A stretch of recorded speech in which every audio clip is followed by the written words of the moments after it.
retrouver pour ce numéro 8 d'Orion Web TV. Orion, c'est l'Office de radiodiffusion intelligente, originale, nouvelle. Le programme de l'émission commencera avec Les Intelligents. Nous rencontrons ce mois-ci l'humoriste et Albert mondialiste Albert Mallet. Puis nous aurons le plaisir de retrouver Jean-Louis et Pétronille pour un téléachat avec un nouvel objet extraordinaire, résultat de l'innovation des laboratoires d'Orion. Vous retrouverez ensuite les animaux du monde avec un nouvel un animal mal aimé qu'Orion souhaite réhabiliter. Et nous nous retrouvons tout à l'heure en seconde partie d'émission. À tout à l'heure.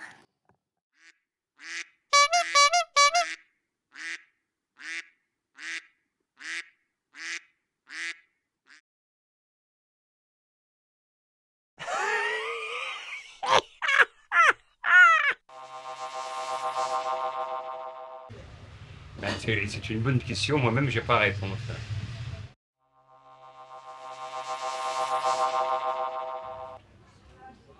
Oui.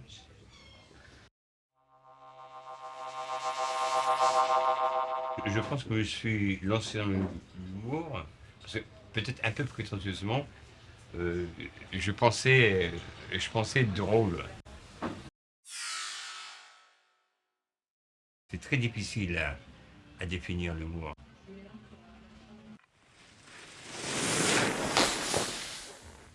C'est essayer de voir la réalité un peu différemment, trouver, comme on dit, qu'on fait une chronique, on dit trouver l'angle, l'attaque pour être drôle, mais il n'y a pas de recette.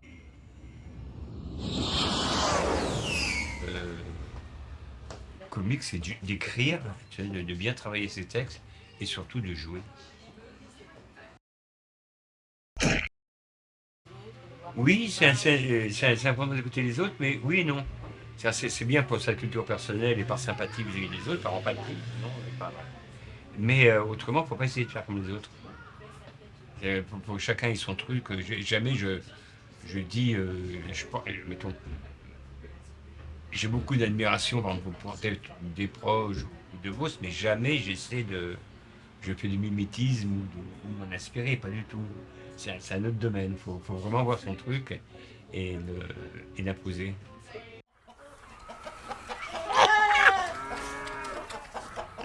Ah ben il y en a un qui s'appelle Ben, il y a Ferrari, j'aime beaucoup, il y a Ben aussi, il y a Blanche Gardin. Dans les nouveaux, il y a beaucoup de choses. Ouais, ouais. Et dans les vieux aussi. Dans les vieux. Ben, l'important c'est de travailler, de jouer quoi.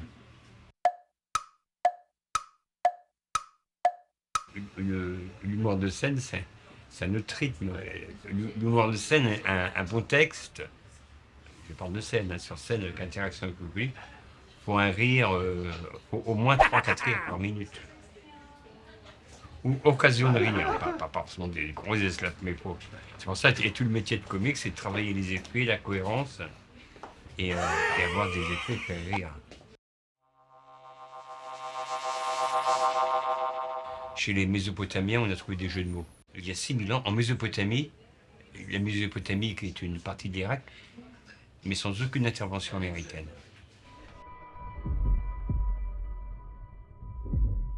Non, mais je parle des pharaons parce que les pharaons n'ont pas eu de chance, ils ont tous fini momies.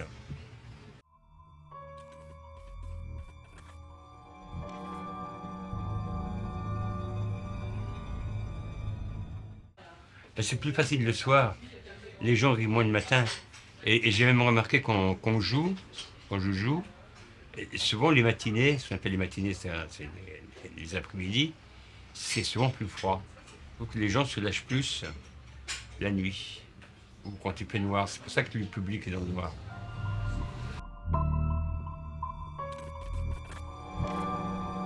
Il ne faut pas rester dans le sourire. C'est-à-dire qu'il faut que le rire soit sonore et physique.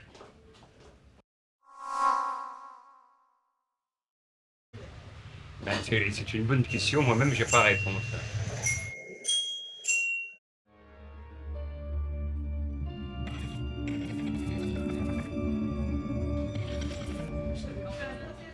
plus le sujet est tendu, plus le sujet est grave, plus c'est facile de faire rire. Et c'est l'humour noir aussi. Hein. Parce que si évidemment on est consensuel et comprendre le truc. C'est pour ça moi j'aime pas l'humour du quotidien, faire rire ma meuf, mais c'est ça me gonfle cet humour-là. C'est-à-dire moi j'aime bien faire rire sur différents sujets, mais à chaque fois, faut provoquer un peu, sinon c'est pas de l'humour. Faut gêner un peu.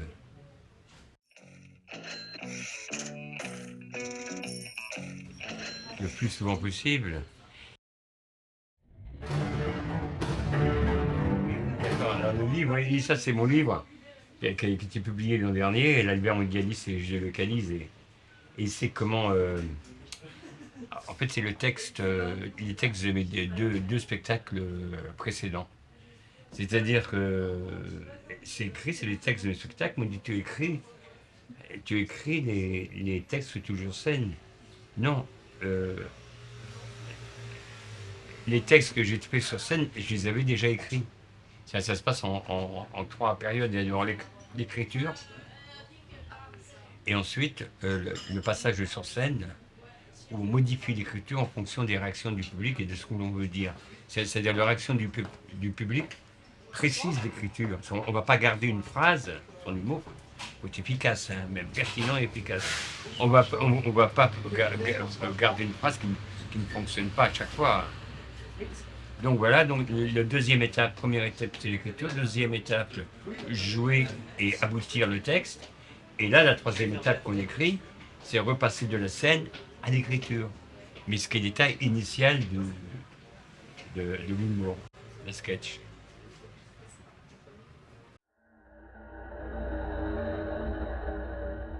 Beaucoup oui, mais j'ai beaucoup de déchets aussi, hein, énormément de déchets.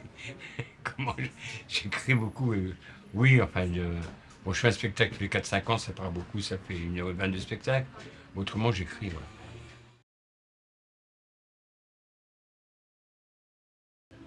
Oui, moi, ce sont des fausses imitations. Parce que non, c'est parti il y a très longtemps et j'ai gardé ça en spectacle. J'étais longtemps chroniqueur à France Inter et je terminais mes chroniques en imitant. Donc c'était, il y a déjà quelques années, c'était avant qu'il y ait des podcasts, où il n'y avait que le son. Et j'imitais Pline l'Ancien. Donc je vais vous le faire, et c'est en radio. Je vais vous imiter Pline l'Ancien. Donc je me retourne et je me grime. Voilà, je me grime. Voilà, Pline l'Ancien, jeune. J'imite donc Pline l'Ancien, Louis XVI, voilà, Vercingétorix. Donc là, je suis assez tranquille. Et on trouve que je m'imite bien, ça ressemble.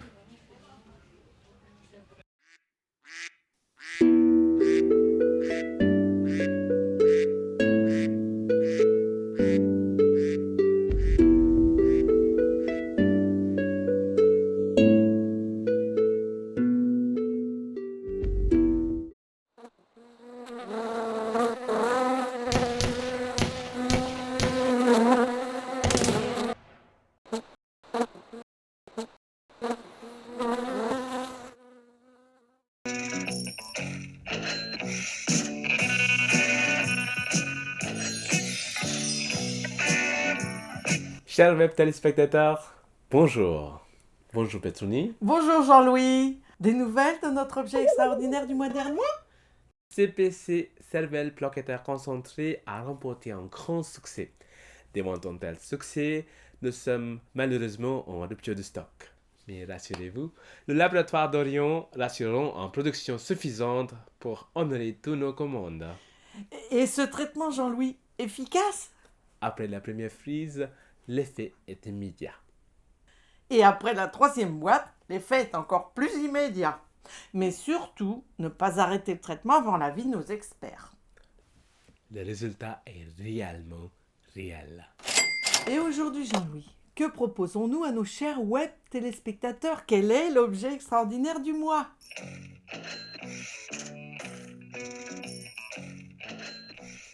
L'objet extraordinaire. Bonne question, Petroni. Aujourd'hui, nous vous proposons un objet très rare, unique et historique. De quoi s'agit-il, Jean-Louis? Est-ce que vous vous souvenez de Passepartout? Oui. Mais Quel est cet objet extraordinaire? La clé qui est utilisée passe-partout. Oh, formidable, Jean-Louis. Même les laboratoires d'Orion ont même amélioré cet objet extraordinaire. Formidable, c'est formidable. Aussi en exclusivité intersidérale, cette innovation majeure. La clé est double comme vous pouvez le voir et par conséquent, en plus d'être un passe-partout, elle permet d'ouvrir une porte simultanément en même temps dans deux côtés. Des deux côtés, mais c'est ingénieux. Oh. Et quel est le prix de ce bel objet extraordinaire, Jean-Louis? Et bonne question, Petroni. Chers web téléspectateurs, ici dans le monde d'Orion, il n'y a pas d'inflation. Oui, vous avez bien entendu. Le prix reste la même. 9,99 €, FTP inclus. Frais de port inclus. Mais on vous aime, hein, et on vous gâte, hein. Foncez, allez sur notre site Web TV d'Orion et commandez dès maintenant. Le premier qui commande sera le premier servi. Au revoir, Petroni. Au revoir, Jean-Louis. Au revoir, chers web téléspectateurs. Au revoir.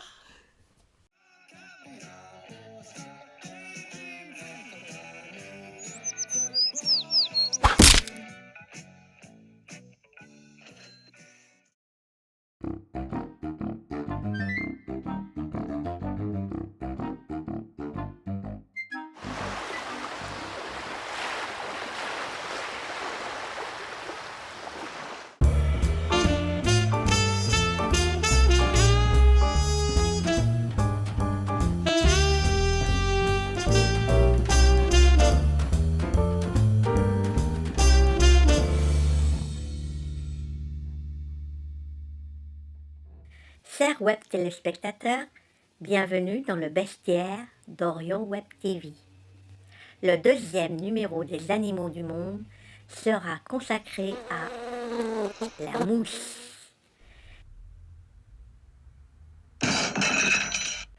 Chez les êtres humains, la mouche est souvent considérée comme un animal peu sympathique, repoussant, voire terrifiant.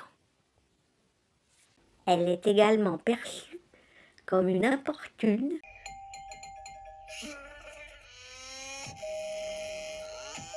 une exaspérante, une trouble faite. Orion Web TV aime les mouches. La mouche de l'espace, ici, et ici aussi. Orion Web TV souhaite réhabiliter cet animal trop souvent mal aimé. Moi, mouche est méchante, mais pas toujours. Les progrès de la civilisation humaine passent sans vergogne sous silence. Les avancées marquantes fournies par le hasard de rencontres symbiotiques. Ainsi en est-il d'un visage motus et d'une mouche cousue, devisant à l'oreille tribord du nez de la comtesse Alessandra, petit rayon bichonnier papillonné dans son sourire. Pour preuve encore, ce que la civilisation doit à la blisation, les expériences tenues secrètes de drosophiles, aussi appelées mouches de laboratoire, ont permis des avancées prodigieuses au grand bénéfice de l'espèce humaine. Mais bien souvent, sans aucun remerciement à la mouche, bien au contraire.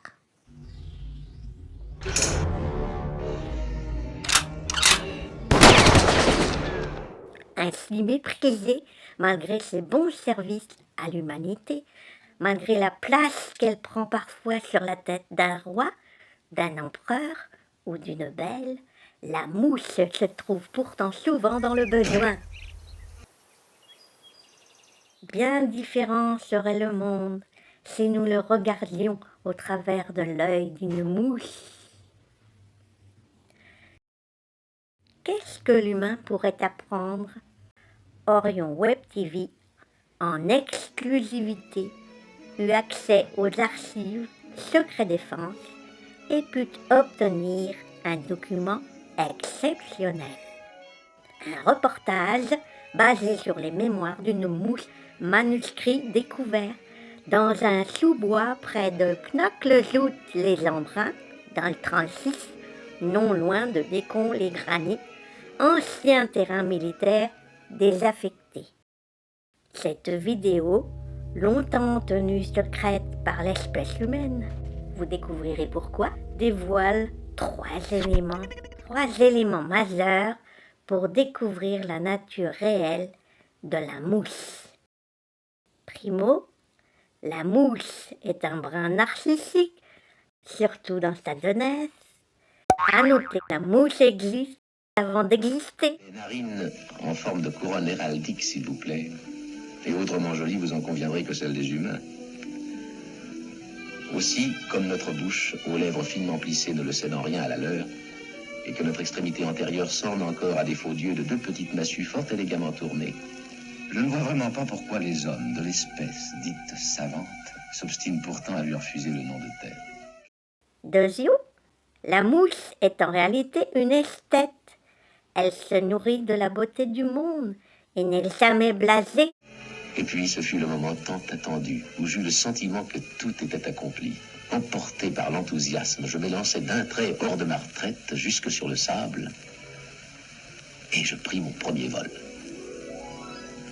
Je fus aussi ébloui par le spectacle qui s'offrit à mes yeux. Les fleurs, surtout même celles dont je devais apprendre qu'elles étaient parmi les plus banales, me semblaient splendides, et je ne me lassais pas de les contempler, non plus que d'admirer l'infinie variété des insectes qu'elles laissaient se gorger de leur suc.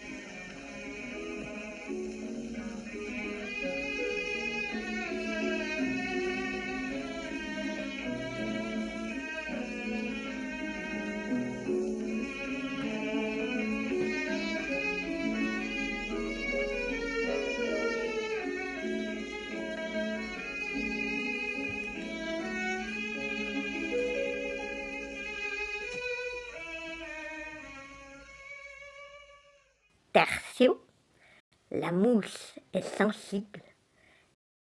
Elle a une conscience et des états d'âme. Et le sort d'un malheureux boucheron me permit aisément d'imaginer celui auquel je venais d'échapper. Dès lors, les araignées me hantèrent. Elles étaient partout, dissimulées sous l'herbe, tapies dans les fleurs, partout. Et mon sommeil était peuplé de cauchemars dans lesquels je me voyais ficelé par elles. Cependant, la vision de fourmis s'occupant paisiblement de leurs pucerons m'avait réconforté. Enfin, je découvrais des insectes tolérants, capables de relations courtoises avec une espèce différente de la leur et plus faible de surcroît. The Fly by William Blake. Little fly brave, by sons of Blake, bright dense and drink unfledged, till some blind hand not shy, a fly like thee, or half hidden from my eye, me, a happy fly. C'est tout. C'est tout pour aujourd'hui. À bientôt.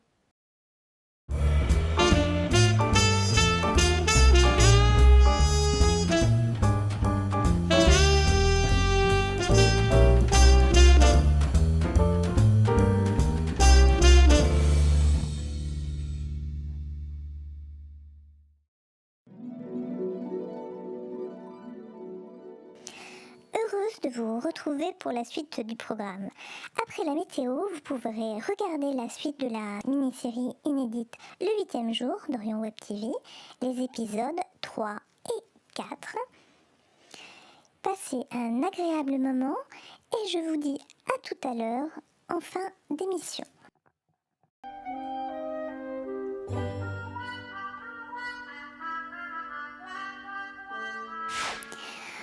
Aujourd'hui, dans la météo d'Orion, un invité exceptionnel. Il est peu médiatisé et pourtant il ne souffre d'aucune ombre qui nuit. Chacun le connaît sans pouvoir le regarder en face. Et pour Orion, il a accepté une première interview en exclusivité intersidérale. Nous recevons aujourd'hui le soleil. Bonjour Sophie. Bonjour. Comment faites-vous pour rester aussi rayonnant? Quel est votre secret? Chaque matin, je me chauffe. Je commence par quelques exercices. Flexion, hop, extension, hop. J'en connais un rayon. Puis réflexion. Je réveille mes rayons un par un. À gauche, comme ceci. À droite, comme cela. Voilà mon secret. Peut-on compter sur vous ce mois-ci? Eh bien, dans les grandes lignes, oui. On peut compter sur moi encore ce mois-ci pour traverser votre horizon. Sauf si d'aventure un obscur plaisantin veuille m'éclipser. Mais je dois vous laisser. J'ai rendez-vous. Eh bien, merci. Un grand merci à vous. C'était une météo exceptionnelle pour la chaîne Orion Web TV. C'était la météo avec Didier Louis, achat-vente de chevaux de course trotteurs.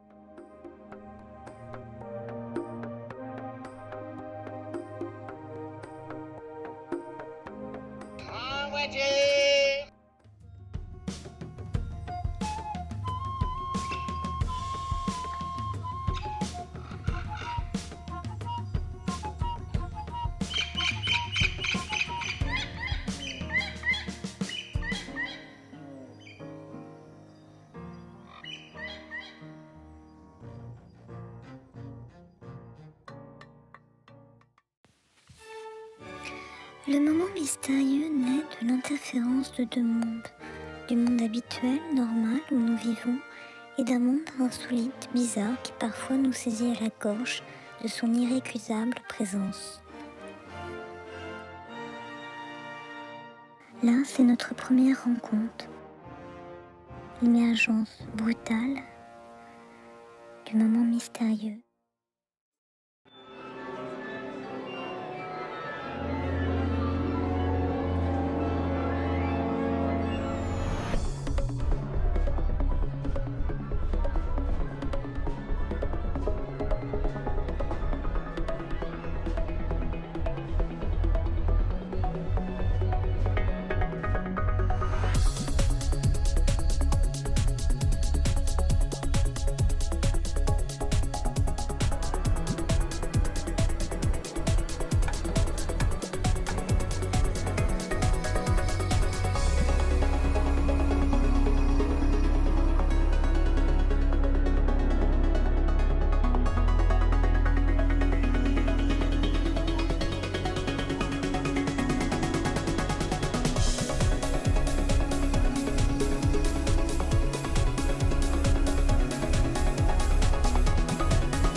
Evelyne et Michel avaient donc invité des amis ce soir et ils comptaient donner le carton de Jean-Paul à l'un d'entre eux.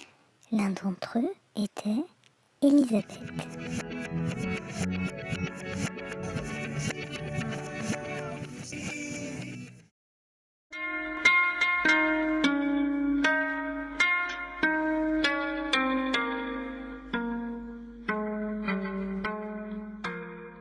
Troisième épisode, les invités d'Evelyne et de Michel, chapitre 2, Jean-Louis. Jean-Louis, là, ici, c'est lui, à droite, au milieu. Jean-Louis s'était réveillé en sursaut ce matin, de bonne heure, au milieu d'un rêve. Il se dépêchait. Il n'aimait pas être en retard. Jacques et lui s'était donné rendez-vous sur le quai d'un métro. Absorbé par l'affleurement du rêve de la nuit, il cherchait un fil d'Ariane dans le patchwork nébuleux des paysages oniriques. À peine saisi, l'instant d'avant, le souvenir s'échappait dans les couloirs diffus de sa mémoire. Jean-Louis ne prit pas conscience des petites notes d'étrangeté qui apparaissaient pendant ce temps dans le monde réel environnant. Le voyage était anormalement long et le métro étrangement désert.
Le moment mystérieux naît de l'interférence de deux mondes, du monde habituel, normal, où nous vivons, et d'un monde insolite, bizarre, qui parfois nous saisit à la gorge de son irrécusable présence.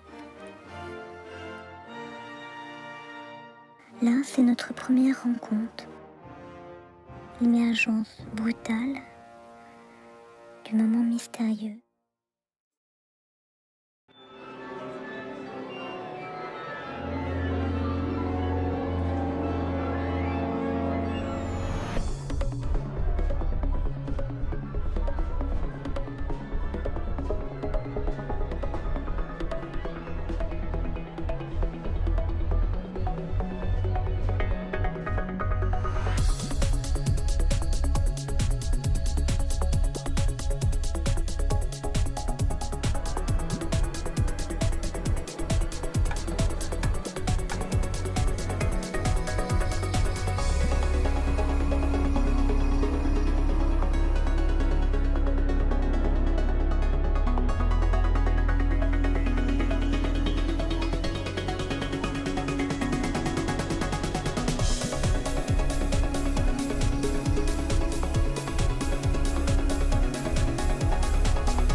Evelyne et Michel avaient invité des amis ce soir et ils comptaient donner le carton de Jean-Paul à l'un d'entre eux.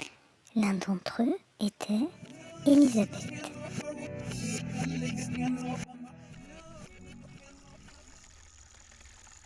Un autre d'entre eux était Jean-Louis.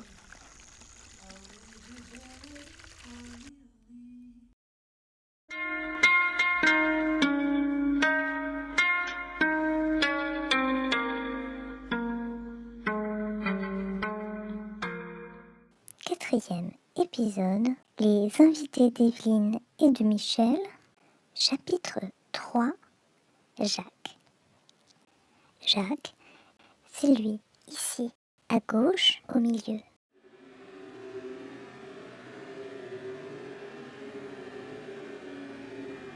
Jacques, quant à lui, s'en remettait à la ligne droite.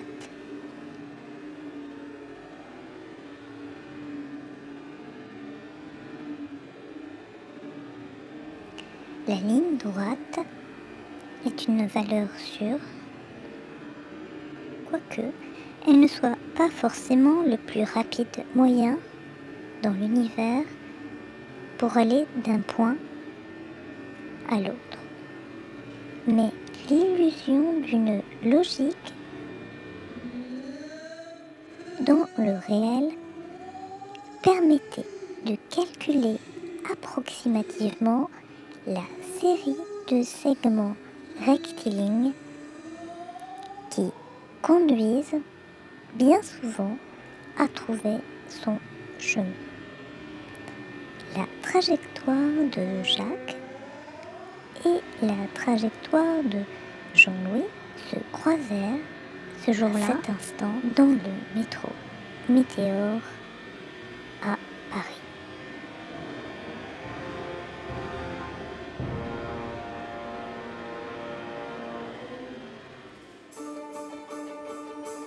Adoptez ces gestes simples.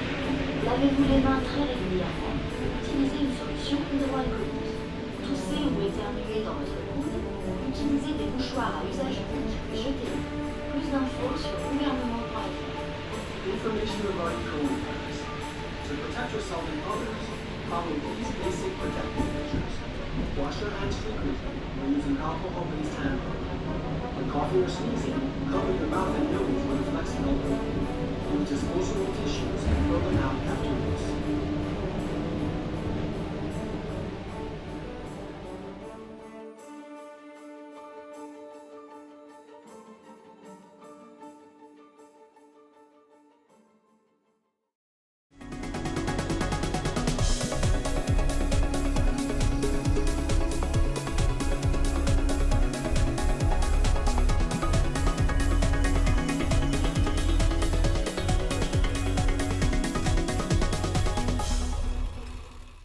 Chers amis, j'espère que vous avez passé un bon moment en notre compagnie. Pour soutenir Orion, notre association, et les collectifs Coin et Cerveau Volant, n'hésitez pas à vous procurer l'objet extraordinaire du mois, le passe-partout amélioré, et exceptionnellement pour les 100 premières commandes, pour 2 achetés auprès de 3, nous vous offrons le livre d'Albert Mellet des éditions du Cherche Midi. Vous pouvez retrouver toutes les informations sur notre site d'Orion Web TV. N'hésitez pas à nous rejoindre sur les réseaux sociaux et à très bientôt pour un nouvel épisode.